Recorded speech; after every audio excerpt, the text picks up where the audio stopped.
드리겠습니다. 안녕하십니까? 같이 기도 먼저 드리겠습니다. 하나님 감사합니다. 심판받을 수밖에 없었던 저희를 예수님의 보혈로 구원해 주셔서 감사드립니다. 오늘이라는 시간도 교회 안에서 거할 수 있게 인도해 주신 것 감사드립니다. 연약하고 부족한 중에도 주님을 위해서 할 일을 주셨고 또 오늘 하루도 진리와 함께 기뻐하며 진리의 말씀을 아이들에게 전할 수 있는 직분 주신 것 감사드립니다. 모쪼록 겸손과 온유로 우리 아이들을 마음에 품을 수 있도록 도와주시고 그리고 우리가 주님의 일을 힘쓰는 가운데 미처 돌아보지 못한 가족들의 그 영혼, 건강, 신앙을 친히 보살펴 주시기를 간구합니다. 우리를 사랑하시는 예수님 이름으로 기도드립니다. 아멘. 네, 이번 공과는 성전을 지은 솔로몬입니다. 성전을 지은 솔로몬. 공과 본문은 열왕기상 5장부터 9장, 또 역대하 2장부터 7장입니다. 분량이 좀 많습니다. 일단 이렇게 머릿돌을 보면요, 그 오늘의 공부 코너가 있잖아요. 그 오늘의 공부 코너가 굉장히 눈에 띄게 구성이 잘 돼 있습니다. 특히 이제 5, 6학년 머릿돌에는 좀 그 오늘의 공부가 3단계로 구성이 되어 있는데 1단계가 솔로몬이 지은 성전, 또 그 다음이 하나님이 거하시는 성전, 또 그 다음이 지금도 지어져 가는 성전, 이렇게 구성했는데 정말 잘 되어 있습니다. 네. 또 처음에는 솔로몬이 왜 성전을 이렇게 지으려고 했느냐 그 질문이 나오고, 또 다음에는 구원받은 내가 하나님의 그 거하시는 성전이다, 이거를 알도록 그런 식으로 문제를 좀 구성을 했습니다. 또 구원받은 사람들의 모임인 이 교회가 하나님이 계시는 이제 성전이다, 요거까지도 이제 알 수 있게 문제를 잘 구성했습니다. 그리고 지금도 전도를 통해서 구원받은 사람들이 늘어나고 있는데 이것이 곧 하나님이 거하시는 성전인 교회가 계속 지어져 가는 모습이다, 이렇게 명료하게 설명해 주면서 그 핵심 성경 구절 빈칸 채우기를 만들어 두었습니다. 자, 어느 말씀인지 한번 찾아보겠습니다. 에베소서 2장입니다. 에베소서 2장 21절과 22절인데, 네, 에베소서 2장 21절과 22절입니다. 네, 제가 읽겠습니다. 그의 안에서 건물마다 서로 연결하여 주 안에서 성전이 되어가고, 너희도 성령 안에서 하나님의 거하실 처소가 되기 위하여 예수 안에서 함께 지어져 가느니라. 네, 오늘 공부와 관련해서 여기서 핵심 단어를 찾아본다면 21절의 성전, 22절의 처소, 그리고 마지막에 지어져 가느니라. 자, 이 핵심 단어 세 단어에서 두 단어가 이제 빈칸 채우기로 이제 나와 있습니다. 자, 그 다음에 그 다음 머릿돌 그 다음 코너가 오늘의 말씀을 배우고인데, 이제 지금도 지어져 가는 성전, 성전이 지금도 지어져 가고 있는 것은 교회 안에 있는 모든 식구들이 자기가 맡은 일을 성실하게 하고 있기 때문이다. 요걸 이제 그림으로 잘 설명해 줬습니다. 그러면서 맨 마지막엔 이렇게 읽어볼게요. 구원받은 그리스도인들이 함께하는 교회가 하나님이 거하시는 성전입니다. 그렇기 때문에 구원받은 한 사람 한 사람은 너무나 소중합니다. 이렇게 멋지게 정리하고 있습니다. 자, 그리고 선생님들 중에는 이런 고민하고 계시는 분 계실 것 같습니다. 아이들에게 솔로몬 성전 자체를 어느 부분까지 설명해 줘야 될까? 3, 4학년 머릿돌 본문을 보면 성전 그림이 성전 입구 정도만 이렇게 보이게끔 이제 그려놨고요. 5, 6학년 머릿돌 본문을 보게 되면 성전 전체를 이렇게 앞에서도 보고 또 위에서도 이렇게 내려다보는 그 그림을 이제 그려놨는데, 이렇게 성전 자체를 아이들에게 이제 그림으로 보여줄 때에도 좀 차이를 뒀습니다. 고학년, 저학년. 우리 선생님들도 이제 아이들 학령에 맞게 어느 정도까지 성전을 묘사해 주면 아이들이 이해를 잘 할 수 있을까 좀 고민을 해보셨으면 좋겠고요. 이 말은 너무 어린아이에게까지 이 성전에 대한 묘사를 너무 자세하게 해주는 건 오히려 성전에 대한 호감을 떨어뜨릴 수도 있다. 이런 생각을 해봅니다. 자, 그럼 오늘 본문 들어갑니다. 열왕기상 5장입니다. 열왕기상 5장. 열왕기상 5장 1절부터 깁니다. 8절입니다. 열왕기상 5장 1절부터 8절. 제가 읽어 내려가겠습니다. 솔로몬이 기름 부음을 받고 그 부친을 이어 왕이 되었다 함을 두로왕 히람이 듣고 그 신복을 솔로몬에게 보내었으니 이는 히람이 평일에 다윗을 사랑하였음이라. 이에 솔로몬이 히람에게 기별하여 가로되 당신도 알거니와 내 부친 다윗이 사방의 전쟁으로 인하여 그 하나님 여호와의 이름을 위하여 전을 건축하지 못하고 여호와께서 그 원수들을 그 발바닥 밑에 두시기를 기다렸나이다. 이제 내 하나님 여호와께서 내게 사방의 태평을 주심에 대적도 없고 재앙도 없도다. 여호와께서 내 부친 다윗에게 하신 말씀에 내가 너를 이어 내 위에 오르게 할 내 아들 그가 내 이름을 위하여 전을 건축하리라 하신 대로 내가 내 하나님 여호와의 이름을 위하여 전을 건축하려 하오니 당신은 영을 내려 나를 위하여 레바논에서 백향목을 베어내게 하소서.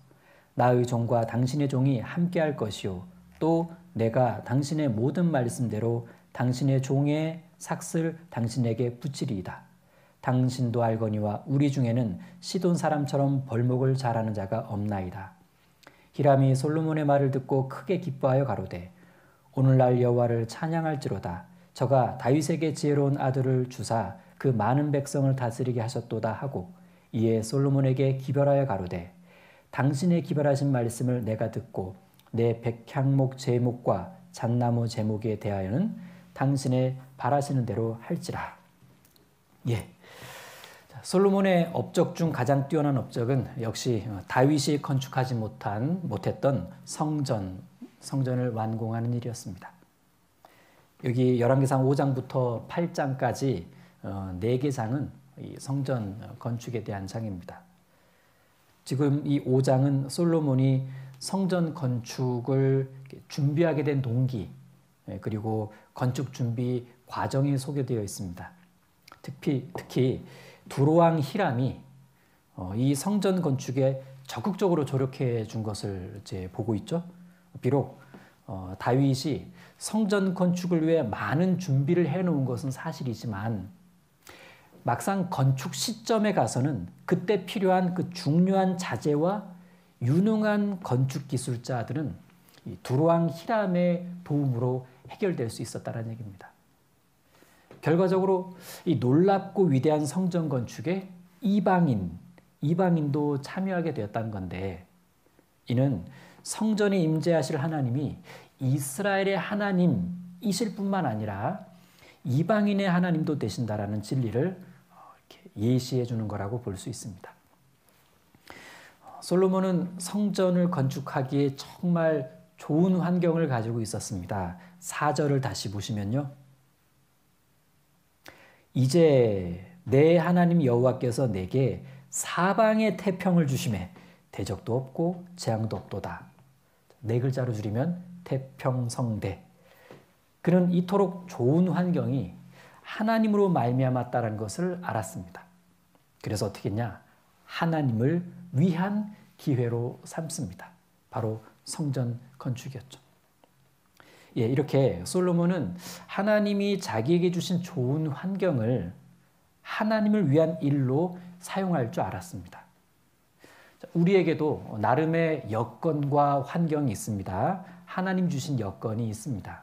그래서 그 여건을 가지고 조금만 더 신경을 쓰고 조금만 더 부지런하면 신앙과 봉사를 좀 더 잘할 수가 있습니다.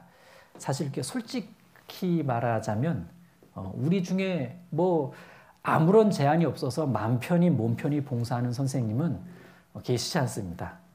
다 어떤 마이너스라는 것을 가지고 삽니다. 그런데 그 가운데서도 하나님이 주신 환경을 어떻게든 주님을 위한 쪽으로 선용하고 싶어서 기도를 하고 애를 쓰다 보니까 우리가 다 오늘의 이 자리에 함께하고 있는 겁니다.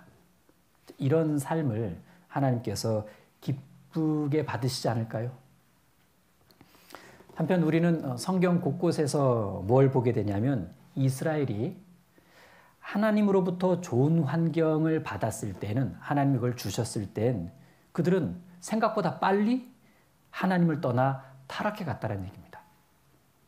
그들은 윤택한 환경을 가지고 하나님을 부욕해 하는 쪽으로 사용하지 못하고 자기를 부욕해 하는 쪽으로 그렇게 삶을 내달렸습니다. 그 끝자락에서 기다리고 있었던 것은 징계, 심판 이런 것들이었죠. 신명기 32장 15절엔 여수르니 살찜해 발로 찼도다. 내가 살찌고 부대하고 윤택함에 자기를 지으신 하나님을 버리며 자기를 구원하신 반석을 경홀히 여겼도다. 그들은 좋을 때 하나님을 버렸습니다. 살만할 때 하나님을 버린 거였어요. 그건 그들이 그러한 좋은 환경을 하나님 주셨구나 라는 걸 잊었기 때문에 그렇습니다. 또 왜 하나님이 그런 좋은 여건을 자기들에게 주셨는지를 깊이 생각하지를 않았습니다. 신명기 8장 13절의 말씀처럼 다 풍부하게 될 때 두렵건대 내 마음이 교만하여 내 하나님 여호와를 잊어버릴까 하노라. 그들은 잊지 말아야 할 것을 잊었고 해야 할 생각을 하지 않았던 겁니다. 하지만 솔로몬은 달랐습니다. 기억을 했습니다. 생각을 했죠. 기도하고 묵상을 했습니다. 그 결과 옳은 행동을 할 수 있었는데 일단 지금의 좋은 환경이 맞아 하나님께로부터 왔어. 이걸 알고 있지 않았습니다. 자기에게 주신 지혜, 명성, 부, 또 주변 국가들과의 우호적인 그 평화로운 관계, 이거 다 하나님께로부터 왔다는 것을 알았습니다. 또한 이 성전 건축을 자기에게 맡기신 분도 하나님이라는 것을 잊지 않고 기억했습니다. 그래서 계속 때를 보고 있었던 거예요. 그래서 솔로몬은 자기에게 주어진 그 환경을 적극적으로 성전 건축의 기회로 삼을 거라는 걸 결심을 딱 했고 그 일에 매진함으로써 마침내 하나님께 영광을 돌리게 됩니다. 그래서 어떤 이의 말처럼 좋은 환경은 오히려 신앙의 손해야. 이렇게 단정지어 말하는 것은 좀 아닌 것 같아요. 좋은 환경을 자기를 위해 사용하니까 신앙의 손해가 생긴 거지. 사실 교회 안에서는요. 좋은 환경을 주님과 교회를 위해 사용해서 더 큰 신앙의 성장과 은혜를 받은 사례들이 굉장히 많습니다. 때때로 하나님께서 우리에게 좀 더 나아진 환경 이런 걸 주실 때가 있습니다. 그때 참 좋은 기회예요. 내가 기억해야 할 것을 기억하고 있고 해야 할 생각들을 하고 있다면 그때 아주 좋은 결심을 하게 될 겁니다. 그리고 그 주신 환경을 자기를 위해서가 아니라 하나님과 교회를 위해 사용해 보려는 그 적극적인 노력을 하게 되겠죠. 참 좋은 기회입니다. 그러니까 우리는 그런 기회가 왔을 때 그 기회가 그냥 지나가지 않도록 붙잡는 게 중요하겠죠. 무엇보다 감사한 건 다윗의 교육이 효과를 봤다는 얘기입니다. 자, 여기 5장 5절 보시면요. 여호와께서 내 부친 다윗에게 하신 말씀에 내가 너를 이어 내 위에 오르게 할 내 아들 그가 내 이름을 위하여 전을 건축하리라 하신 대로 내가 내 하나님 여호와의 이름을 위하여 전을 건축하려 하오니. 자, 내 부친 다윗에게 하신 말씀에 점점점 하신 대로 하려 하오니. 솔로몬은 부친 다윗으로부터 성전 건축과 관련된 신앙 교육을 받았습니다. 솔로몬은 그것을 마음에 새겼죠. 자신의 사명으로 받아들였습니다. 그리고 때가 되어 행동에 옮겼는데 교육에 결실을 맺은 겁니다. 이 후반절에 5절 후반절에 하신 대로 점점점 하려 하오니, 건축하리라 하신 대로 전을 건축하려 하오니. 자, 우리의 교육도 이런 결실을 맺으려면 어떻게 해야 될까? 다윗의 교육 비결은 무엇이었을까? 그의 교육엔 확신이 있었어요. 성전은 반드시 건축되어야 한다. 하나님의 약속이 있다라는 확신. 또 다윗은 말로만 교육을 한 것이 아닙니다. 실제 성전 건축 재료를 엄청나게 준비했습니다. 자, 보시면 역대상 22장, 여기 접으시고요. 역대상 22장 넘어가면 역대상 22장 보시겠습니다. 다윗 이야기인데 역대상 22장 2절부터 5절입니다. 다윗이 명하여 이스라엘 땅에 우거하는 이방 사람을 모으고 석수를 시켜 하나님의 전을 건축할 돌을 다듬게 하고, 돌 준비했죠. 다윗이 또 문짝못과 거멀못에 쓸 철을 어떻게 한없이 준비하고, 또 심이 많아서 중수를 셀 수 없는 놋을 준비하고, 중수를 셀 수 없는 놋을 준비했다. 4절 또 백향목을 무수히 준비하였으니 이는 시돈 사람과 두로 사람이 백향목을 다윗에게로 많이 수운하여 왔습니다. 다윗이 가로되 내 아들 솔로몬이 어리고 연약하고 여호와를 위하여 건축할 전은 극히 장려하여 만국의 명성과 영광이 있게 하여야 할지라. 그러므로 내가 이제 위하여 준비하리라 하고 죽기 전에 많이 준비했었더라. 자, 계속 반복되는 표현은 준비, 또 많이. 우리도 학생들에게 신앙 교육을 하는 이유는 결과를 보기 위해서입니다. 아이들이 확실히 구원을 받고 또 그리스도 안에서 세워지는 그 결과를 보기를 우리가 원하는데, 그래서 하는 일이 뭡니까? 준비잖아요. 준비. 결과를 보기를 원하는 교육자라면 더욱 준비를 합니다. 얼마나 준비해야 될까? 다윗은 한없이 셀 수 없는 무수히 많이 이렇게 준비했다고 하는데, 다르게 말하면 할 수 있는 최선을 다한 겁니다. 우리도 그렇습니다. 자기가 할 수 있는 역량 안에서 최선을 다하면 됩니다. 따라서 이렇게 좀 내가 뭘 이렇게 준비하는 데 있어서 뭐 누구랑 비교할 필요는 없어요. 우린 뭐 이런 건 있죠. 최소한의 준비라는 것이 있는데, 그건 역시도 상황에 따라 만만치 않을 때도 있습니다. 그럼 최소한의 준비조차도 어려울 땐 난 어떻게 해야 되냐? 1번, 봉사를 그만둔다. 2번, 도움을 요청한다. 2번입니다. 도움을 요청한다. 예, 도움을 요청하면 됩니다. 교사 봉사는 혼자만의 외로운 싸움은 아닙니다. 많은 동역자가 있죠. 도와줄 준비를 하고 계시는 선생님들이 많이 계십니다. 두로왕 히람처럼 말이죠. 자, 모든 성전 건축 준비가 끝났습니다. 솔로몬은 본격적으로 성전 건축을 시작하는데, 성전의 그 구조에 대해서는 하나님이 이미 다윗에게 알려주셨습니다. 여기 역대상 28장으로 넘어가면요. 28장 보시면 28장 11절입니다. 28장 11절에 다윗은요, 생전에 본인이 하나님으로부터 받은 이 성전 설계의 도를 솔로몬에게 일찍 넘겨줬습니다. 여기 28장 11절 다윗이 전의 낭실과 그 집들과 그 곳간과 다락과 골방과 속죄소의 식양을 어떻게 해요? 그 아들 솔로몬에게 주고, 그쵸? 예. 또 12절 또 성신에 가르치신 모든 식양 식양을 주고, 13절 끝에 모든 그릇의 식양을 설명하고 쭉 가다가 18절 중간에 식양대로 만들 금의 중량을 정하여 주니 19절 다윗이 가로되 이 위의 모든 것의 식양을 여호와의 손이 내게 임하여 그려 나로 알게 하셨느니라. 받아서 아들에게 교육시킨 거예요. 전해준 겁니다. 자, 솔로몬은 이 식양에 따라 공사를 진행했습니다. 보세요. 지혜자 중에 지혜자, 천재 중에 천재였던 솔로몬 그가 아버지가 물려준 설계도대로만 그대로 건축했다? 이게 솔로몬의 신앙입니다. 자기 지식으로 더 멋스럽게 수정하지 않았다는 거예요.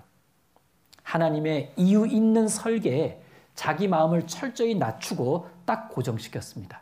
그대로. 근데 이런 부분이 우리가 이제 여기서 생각해 볼 게 좀 있죠.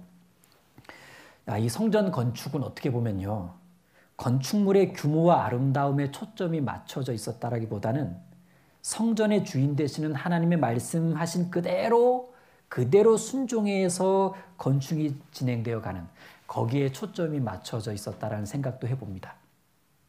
그러고 보면 신약 성경에는요, 교회는 이러하다, 교회는 이렇게 세워져 간다 라는 뜻의 말씀 구절들이 참 많습니다. 어떻게 보면 하나님께서 신약의 기자들에게 보여주신 교회의 설계도라고 말할 수도 있죠. 자, 그걸 읽고 묵상하는 우리들은 이제 교회의 지체로서, 그리고 교회가 세워져 가는 데 쓰임받는 일꾼으로서, 교회는 이렇게 세워져 간다고 하는구나, 교회는 이렇게 지어져 가는구나, 그럼 그 말씀 그대로 순종해서 자기 역할을 해나가면 됩니다. 자, 한편 열왕기로 다시 돌아가면 열왕기상 6장입니다. 열왕기상 우리가 5장을 받고 6장을 보시면요, 열왕기상 6장에 보면 열왕기 기자가요, 성전 건축의 시작 시기를 상당히 의미 있게 알려줍니다. 6장 1절 보시면 이스라엘 자손이 애굽 땅에서 나온 지 480년이요 솔로몬이 이스라엘 왕이 된 지 4년 12월 곧 2월에 솔로몬이 여호와를 위하여 전 건축하기를 시작하였더라. 그러니까 솔로몬이 즉위한 지 4년이 출애굽한 지 480주년이다라고 기록하고 있습니다. 솔로몬의 즉위 연도를 생각해 보면 이스라엘이 분열된 것이 BC 930년이니까 거기에다가 솔로몬의 통치 기간 40년, 이걸 참고해 보면 BC 970년에 솔로몬이 즉위했다는 것을 알 수 있습니다. 즉위 4년이니까 연도가 어떻게 되죠? BC 966년이 됩니다. 자, 여기에 480년 전으로 돌아가면 출애굽인데, 그러니까 출애굽 시기가 명확해지죠. BC 1446이 됩니다. 암기 사항이죠. 그런데 이런 숫자보다 중요한 것은요, 열왕기 기자는 성전 건축 착공을 말하면서 왜 출애굽을 언급한 걸까요? 그건 성전 건축이 진정한 출애굽의 완성이라는 것을 말하고 싶었기 때문에 그렇습니다. 즉 가나안 땅에서의 그 정착에 대한 약속은 이동식 성막에서 고정식 성전으로, 그리고 법궤가 그곳에 정착하게 되는 것으로 온전한 가나안 정착이 이루어진 거다라고 평가하고 있는 겁니다. 자, 또 한 가지 흥미로운 사실은 솔로몬은 왕궁보다 성전을 먼저 건축했다라는 거죠. 37절을 보시면 제4년 15월에 6장 37절에 제4년 15월에 여호와의 전 기초를 쌓았고 제11년 불월 곧 8월에 그 설계와 식양대로 전이 다 피력되었으니 솔로몬이 전을 건축한 동안이 7년이었더라. 7장 1절 솔로몬이 그 다음에 자기의 궁을 13년 동안 건축하여 그 전부를 준공하니라. 네, 일단 그 성전을 건축하는 것은 하나님의 집을 짓는 거죠. 그리고 왕궁을 건축하는 것은 자기 집을 짓는 겁니다. 솔로몬은 자기 집보다 하나님의 집, 자기 일보다 주님의 일이 먼저였습니다. 여기서 재밌는 질문 하나 드립니다. 우리 선생님들은 급한 일과 중요한 일이 있으면 뭐부터 하실 겁니까?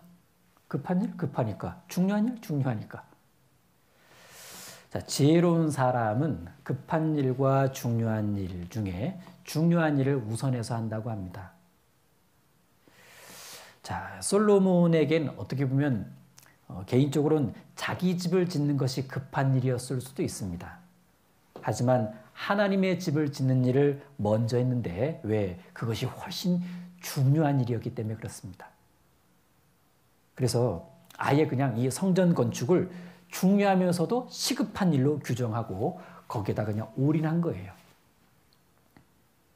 또 솔로몬은 무엇이 대사인지도 알았습니다. 자기 궁 짓는 건 소사에 불과하다고 여겼어요.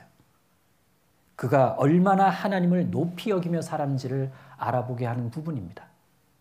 알 수 있게 하는 부분이죠. 자, 훗날 이스라엘이 멸망을 하고 다시 예루살렘으로 이렇게 귀환했을 때 그 학개의 선지자가 뭐라고 통탄했냐면 너희는 각각 자기 집에 빨랐음이라. 자기 집 먼저 짓기에 바빴던 백성들을 책망하는 부분이 나옵니다. 우리가 위드 코로나의 끝자락에서 뭔가 적극적인 교회 생활의 그 정상화가 이루어지기 시작할 때 우리가 뭐에 빨라야 할까? 또 무엇을 대사로 규정할 것이냐? 무엇을 중요하면서도 시급한 일로 우리가 딱 규정하고 그것을 추진해야 할까? 이것을 이렇게 좀 고민하게끔 도와주는 부분입니다. 자, 여기 38절을 다시 보시면 6장 38절을 다시 보시면 성전 건축 기간은 7년이었다고 말씀합니다. 근데 이제 성전 건축 7년, 오늘날의 그 기준으로 봤을 땐 7년 공사 아주 좀 긴 기간인데, 근데 이 당시로 보면요, 고대의 다른 건축물들은 뭐 최소 20년에서 막 길게는 200년 걸렸던 것도 있다고 합니다. 그러면 성전처럼 화려하고 정교한 건물을 완성하는데 7년 정도밖에 걸리지 않았다는 건 정말 놀라운 일입니다.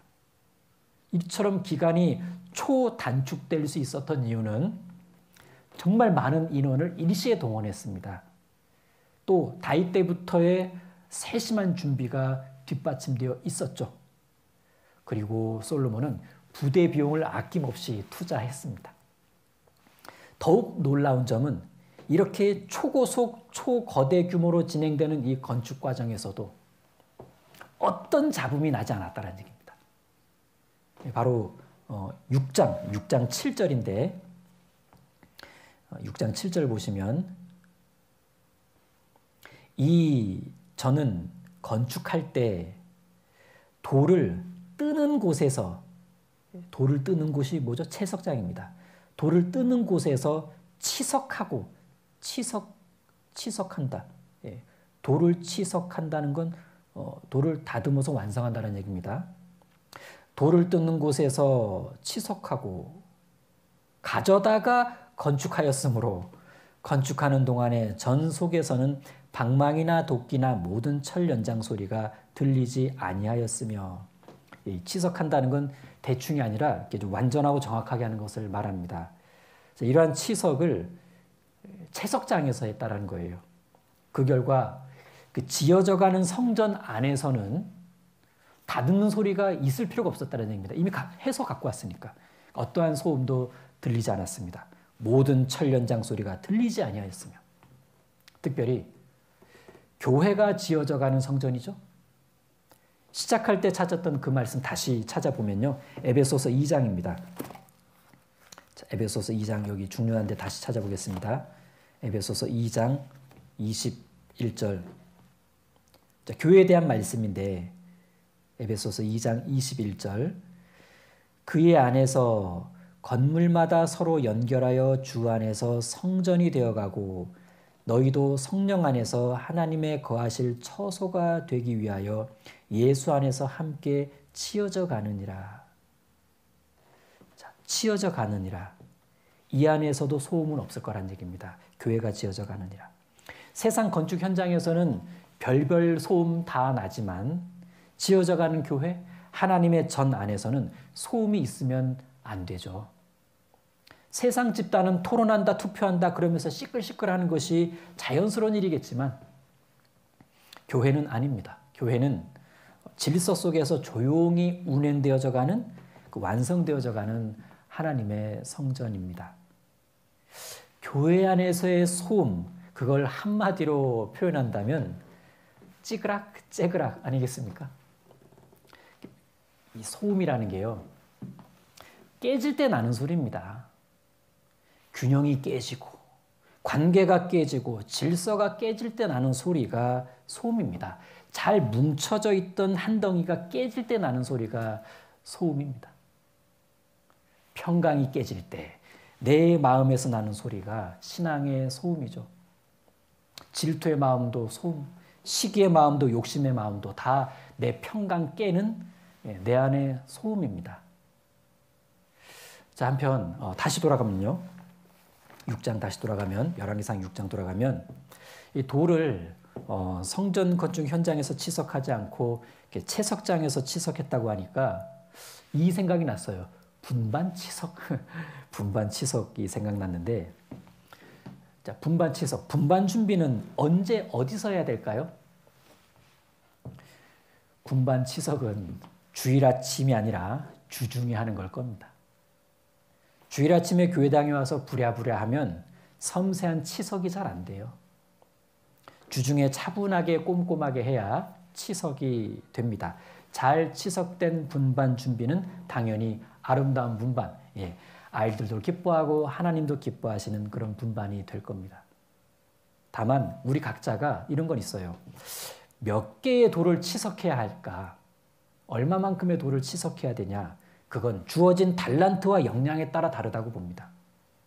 중요한 건 내가 할 수 있는 정도만큼은 성실하게 치석해야 한다는 거죠. 자, 여차여차해서 드디어 성전 건축이 끝났습니다. 자, 6장 14절 보시면 6장 14절 솔로몬이 전 건축하기를 마치고 자, 솔로몬이 지은 성전은 정말 웅장하고 화려했습니다. 성소와 지성소뿐만 아니라 많은 방들도 만들었다고 합니다. 성전 내부는 모두 최고급 소재 백향목으로 했대요. 지성소는 다 금으로 입혔다고 합니다. 그리고 열왕기 기자는 성전 건축이 잘 맞춰졌다는 것과 아울러서 이런 의미 있는 기록을 남기고 있는데 7장 51절입니다. 7장 51절. 7장 51절. 솔로몬 왕이 여호와의 전을 위하여 만드는 모든 것을 마친지라. 이에 솔로몬이 그 붙인 다윗에 드린 물건 곧 은과 금과 기구들을 가져다가 여호와의 전 곳간에 두었더라. 남았다란 얘기예요. 건축 후에도 남은 게 꽤 많았습니다. 솔로몬은 남겼어요. 다 사용해도 되는 것들이었지만 남겼습니다. 이게 솔로몬의 신앙입니다. 남겼다는 건 이런 거죠. 아버지가 준비해준 헌물을 얼마나 소중하게 사용했는지를 말해줍니다. 넉넉하다고 해서 결코 쉽게 쓰지 않았습니다. 왜요? 결코 쉽게 모은 헌물이 아니었기 때문에 그렇습니다. 아버지 생전에 아람, 모압, 암몬, 블레셋, 아말렉 등과의 전쟁에서 얻은 전리품들이었습니다. 생명을 담보로 핏값을 지불하고 얻어낸 귀한 것들이었죠. 처음부터 하나님께 드리고자 했던 거룩히 구별된 물건들이었습니다. 그리고 다윗만 드린 건 아니었어요. 그의 장관들과 족장들과 백성들이 모두 그 기쁨과 감사함으로 헌물을 드렸습니다. 정말 귀한 것들이었죠. 그걸 알뜰하게 사용한 겁니다. 그리고 남겼습니다. 남은 건 별도로 관리했습니다. 별도로 보관해서 관리했는데, 자, 왜 남은 걸 이제 별도로 관리했을까? 그건 이 헌물들을 다른 보물들과는 달리 사용하겠다라는 의지입니다. 뭐 모양과 종류가 혹 같아도요, 이게 아예 하나님께로 드리기로 작정된 헌물이었기 때문에 따로 보관해서 나중에 성전과 관계될 때만 사용하겠다라는 계획이었습니다. 뭐 유지보수 이런 거. 우리가 헌금과 교회 안에서의 예산이 어떻게 사용되어져야 하는지를 감동적으로 교훈해 준다고 봅니다. 그리고 성전 건축 준비에 전심전력을 다했던 다윗, 그는 남을 만큼 충분히 준비해 놨습니다. 어쩌면 남을 줄 알면서도 계속 힘껏 모았을지도 모르죠. 왜 이미 넉넉한데 계속 모았냐? 그건 지혜가 없어서가 아니라 식을 줄 모르는 하나님에 대한 사랑과 열정이었기 때문에 그렇습니다. 성전 건축에 대한 기대감. 그럼 이거 하나 한번 생각을 해봅니다. 만일 내가 드린 것이 이런저런 이유로 결국엔 드리려고 했던 목적대로 사용되지 못했다? 그럼 내가 드린 것이 소용없게 된 거냐? 그건 아닙니다. 자, 드리려고 드린 것이 실제 거기에 사용되지 않았어도 드린 것에 대한 상급은 이미 받은 셈이에요. 보세요. 물질은 어떤 면에서 보면 그 사람의 마음이 어떠한지에 대한 시각적인 증거거든요.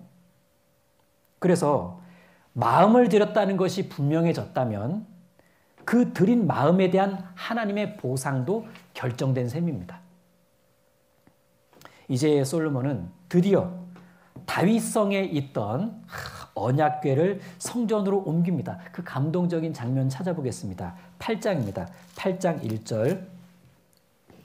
8장 1절부터 6절입니다. 이에 솔로몬이 여호와의 언약궤를 다윗성 곧 시온에서 메어 올리고자 하여 이스라엘 장로와 모든 지파의 두목 곧 이스라엘 자손의 족장들을 예루살렘 자기에게로 소집하니 이스라엘 모든 사람이 다 에다니몰 곧 7월 절기에 솔로몬 왕에게 모이고 이스라엘 장로들이 다 이름에 제사장들이 궤를 매니라. 여호와의 궤와 회막과 성막 안의 모든 거룩한 기구들을 메고 올라가되 제사장과 레위 사람이 그것들을 메고 올라가매 솔로몬 왕과 그 앞에 모인 이스라엘 회중이 저와 함께 궤 앞에 있어 양과 소로 제사를 드렸으니 그 수가 많아 기록할 수도 없고 셀 수도 없었더라. 제사장들이 여호와의 언약궤를 그 처소로 메어 드렸으니 곧 내전 지성소 그룹들의 날개 아래라. 쭉 읽어 내려가는데 좀 감동이 오지 않습니까? 드디어 이 언약궤가 다 성전 지성소에 딱 안치가 되는 겁니다. 자, 이제 솔로몬은 이스라엘의 온 백성들이 모인 가운데에서 이 성전 건축은 하나님이 다윗에게 하신 약속의 성취라는 걸 분명하게 선포합니다. 그러고 나서 하나님께 기도를 드립니다. 그 기도의 핵심 부분인데 29절입니다. 29절. 주께서 전에 말씀하시기를 내 이름이 거기 있으리라 하신 곳 이 전을 향하여 주의 눈이 주야로 보옵시며 종이 이곳을 향하여 비는 기도를 들으시옵소서. 종과 주의 백성 이스라엘이 이곳을 향하여 기도할 때 주는 그 간구함을 들으시되 주의 계신 곳 하늘에서 들으시고 들으시사 사하여 주옵소서. 41절. 또 주의 백성 이스라엘에 속하지 아니한 자 곧 주의 이름을 위하여 먼 지방에서 온 이방인이라도 저희가 주의 광대한 이름과 주의 능한 손과 주의 펴신팔의 소문을 듣고 와서 이 전을 향하여 기도하거든 주는 계신 곳 하늘에서 들으시고 무릇 이방인이 주께 부르짖는 대로 이루사 땅의 만민으로 주의 이름을 알고 주의 백성 이스라엘처럼 경외하게 하옵시며 또 내가 건축한 이 전을 주의 이름으로 일컫는 줄을 알게 하옵소서.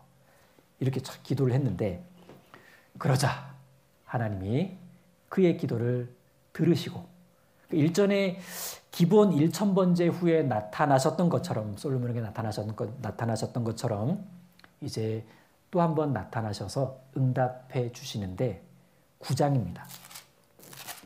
9장 2절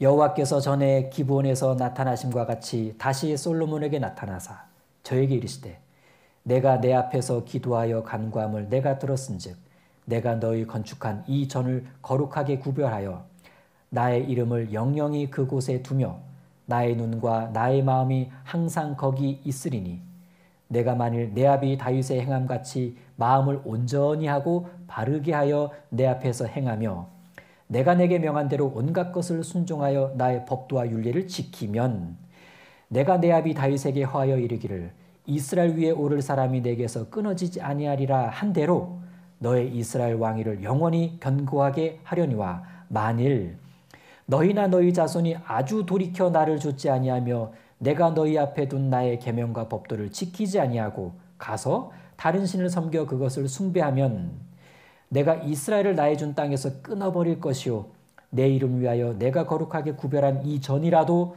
내 앞에서 던져버리리니 이스라엘은 모든 민족 가운데 속담거리와 이야기거리가 될 것이며. 네. 자, 이렇게 해서 하나님은 솔로몬과 언약을 맺으십니다. 그러니까 솔로몬은 이제부터가 중요했어요. 이제부터가. 자, 한편 솔로몬은 성전 건축 이후에 이 성전은 하나님의 도우심으로 건축되었다는 걸 성전을 찾는 모든 사람들에게 확신시켜주고자 특별히 기둥 2개를 세우는데 그 두 기둥이 야긴과 보아스입니다. 역대하 3장입니다. 역대하 3장 15절 보시면 전 앞에 기둥 2를 만들었으니 고가 35규빗이요 각 기둥 꼭대기의 머리가 5규빗이라 성소같이 사슬을 만들어 그 기둥 머리에 두르고 성류 100개를 만들어 사슬을 달았으며 그 두 기둥을 외소 앞에 세웠으니 좌편에 하나요 우편에 하나라. 우편 것은 야긴이라 칭하고 좌편 것은 보아스라 칭하였더라. 자, 그러니까 완성된 성전 안쪽에 말고 성전 입구 앞에 성전과 맞물려 있지 않는, 그러니까 성전과 연결되어 있지 않는 독립된 2개의 기둥을 세웠다라는 거예요. 우편의 기둥 하나, 좌편의 기둥 하나, 우편 거 야긴, 좌편 이름 보아스 기둥. 자, 야긴 뜻은 저가 세우리라. 자, 보아스 뜻은 그에게 능력이 있다 입니다. 야긴 저가 세우리라, 보아스 그에게 능력이 있다. 이 기둥을 딱 보면요 높이가 일단 15m 정도였다고 합니다. 그러니까 그 앞에 딱 서면 우와 이렇게 올려다 봐야 돼요. 이야 이렇게. 그리고 이스라엘은 1년 3차 예루살렘에 올라와서 성전에서 예배를 드리게 되는데 백성들이 이 성전을 찾아왔을 때 성전을 향해 탁탁탁 걸어가면 뭐가 탁 앞에 보이냐면 저 멀리서 가장 먼저 눈에 띄는 것은 바로 이 기둥들이었을 거예요. 특별히 이 야긴과 보아스 이 기둥이 노스로 이렇게 입혀져 있었기 때문에 기둥이요. 햇빛이 딱 비추면 굉장히 반짝반짝 거렸을 겁니다. 안 그래도 성전이 웅장하고 영광스러운데 그 기둥이 굉장히 노기둥이 반짝반짝거리니까 더 성전의 영광스러움을 더해줬을 겁니다. 그래서 이스라엘 백성들의 마음엔 이렇게 성전을 이렇게 찾아올 때 야긴과 보아스가 더욱 인상 깊게 기억되었을 겁니다. 그러면 솔로몬은 이 기둥을 왜 만들었냐? 구체적인 이유가 뭐냐? 성전을 찾을 때마다 가장 먼저 보이게 되는 이 기둥이 틀림없이 점점 마음에 이렇게 깊이 새겨질 텐데 솔로몬은 이 성전을 찾는 백성들의 마음속에 깊이 새겨졌음 하는 2가지 진리가 있었던 겁니다. 야긴, 저가 세우리라. 보아스, 그에게 능력이 있다. 이 진리였습니다. 이 성전은 그리스도를 가리키는 것처럼 기둥도 그리스도를 가리킵니다. 그래서 기둥을 세운 이유가 백성들로 하여금 하나님을 기억하게 이렇게 하려고 기둥을 볼 때마다 하나님은 이런 분이시구나 이런 좀 확실한 마음을 갖게 하고 싶었는데 야긴 저가 세우리라. 맞아. 하나님은 세우는 일을 하시는 분이야. 보아스 그에게 능력이 있다. 맞아. 하나님의 능력으로 이루어지는 거구나. 하나님의 성전, 교회가 그렇습니다. 교회는 하나님이 세워 가십니다. 야긴. 교회를 통해 이루어지는 일들은 하나님의 능력으로 이루어집니다. 보아스. 우리 개인도 그래요. 하나님이 세우시고 하나님이 주신 능력으로 신앙생활을 해 나갑니다. 우리 가정교회도 그렇고 우리 교회학교도 그래요.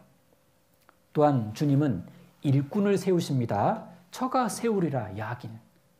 또 일꾼에게 능력을 주시죠. 그래서 하나님이 맡기신 일들을 성취하도록 역사하십니다. 도우셔요. 보아스. 하나님은 이스라엘 백성 한 사람 한 사람이 기둥 되기를 바라셨습니다. 야긴과 보아스의 백성이 되기를 바라셨어요. 쓰러져가는 백성이 아니라 세워져가는 백성. 무능력하게 살아가는 백성이 아니라 하나님의 능력으로 힘있게 살아가는 백성. 이러한 하나님의 바람은 우리를 향해서도 동일합니다. 교회를 세우시는 하나님은 때마다 해마다 일꾼 세우십니다. 능력의 하나님은 교회를 통해 일꾼들이 능력 있게 주님과 교회를 섬기도록 도우셔요. 점점 세우시고 점점 능력을 주십니다. 대장부가 되도록. 이것이 우리가 믿어야 할 진리고 우리가 따라야 할 순종입니다. 자, 마지막 빌립보서 4장 찾겠습니다. 빌립보서 4장 13절입니다. 빌립보서 4장 13절. 내게 능력 주시는 자 안에서 내가 모든 것을 할 수 있느니라. 내게 능력 주시는 자 안에서 내가 모든 것을 할 수 있느니라. 능력 주시는 분이 주님이십니다. 그분 안에 거한다는 건 교회 안에 거하는 걸 말해요. 교회와 밀접하게 신앙생활하는 성도일수록 능력의 주님과 밀접한 거겠죠? 그럼 더 능력을 받을 수밖에 없어요. 능력의 주님과 밀접하니까. 그 결과 여기 내가 모든 것을 할 수 있느니라. 즉 감당할 것들을 감당해 가면서 어떤 선한 결과들을 이루어가게 될 겁니다. 자, 정리해 보겠습니다. 이 솔로몬의 성전이 하나님의 뜻에 맞게 아름답게 지어졌음에도 불구하고 이후 이 성전과 관련된 역사는 불행한 역사로 흘러요. 그건 성전 그 자체가 하나님의 축복을 보증하지는 못한다는 사실을 명확하게 보여주는 겁니다. 하나님께서 이스라엘에게 정말 원하셨던 건 성전 그 자체가 아니라 하나님에 대한 바른 순종이었습니다. 그러나 이스라엘은 점점 더욱더 불순종으로 나아가요. 그 결과 하나님의 임재의 상징이었던 이 성전도 붕괴되고 말잖아요. 파괴되고 맙니다.